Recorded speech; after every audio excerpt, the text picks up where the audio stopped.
संत सोपान काका पालखी सोहळ्याचं प्रस्थान उद्या सासवडमधून होत आहे आणि त्याच सोहळ्यासाठी ज्या बैलजोडी असतात त्या केंजळे आणि कुलकर्णी कुटुंब याच बैलजोडीचं पूजन आता कुलकर्णी यांच्या निवासस्थानी आता आपण होत आहे.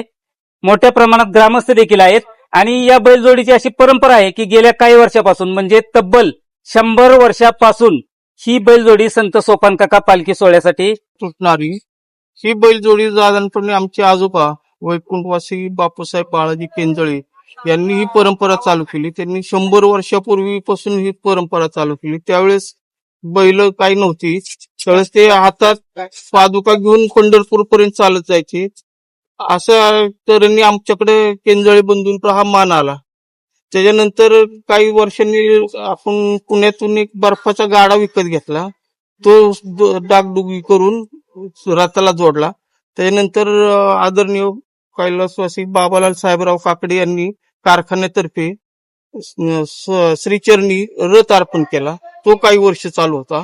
आज हा आता चालूचा रथ आहे तो कैलासवासी आमदार चंदूकाका जगताप यांनी हा श्रीचरणी अर्पण केलेला रथ आहे. त्या रथाला आपली बैलजोडी परंपरा ही 100 वर्षापासून चालू होता.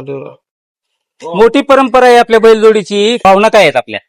तर भावना असं काय ना, आमचं धार्मिक घर आहे पहिल्यापासून, वारकरी घराणं आहे आमच्या पंजोबांपासून. त्यामुळे आम्ही दर वेळेला आपलं बैलाचं हे काम करत असतो आणि आमच्या गावातल्या लोकांचा ह्यात जास्त सहभाग असतो आमच्या बरोबर. सोरटेवाडी गाव आहे आमचं, तर त्यातले जवळ 80% लोक माळकरी आहेत आणि हे सगळे ह्या पालखी बरोबर आमच्या दिंडी बरोबर असतात.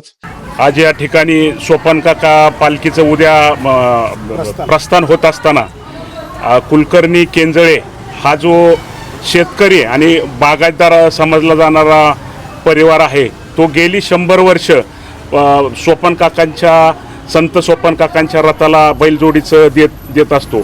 अतिशय प्रेमाने, आनंदाने आणि भावनिक धार्मिक पद्धतीने ही बैलजोडी केंजळे आणि कुलकर्णी परिवाराच्या वतीने दिले जाते.